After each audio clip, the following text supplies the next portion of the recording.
How to clear WhatsApp storage.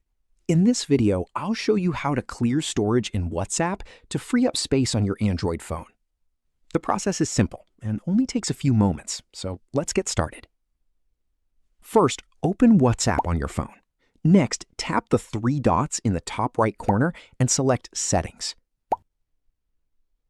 In the Settings menu, tap Storage and Data.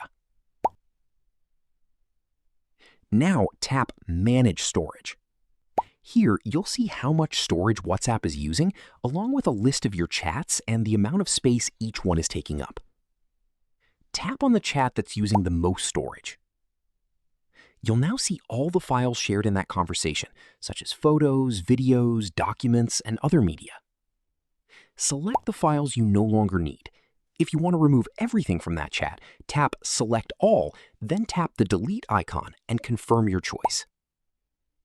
Repeat the same steps for any other chats that are taking up a lot of storage, and you'll quickly free up space on your phone. That's it. You've successfully cleared unnecessary WhatsApp storage and made more room for new messages and media. If you found this helpful, click like, share, and subscribe for more such content.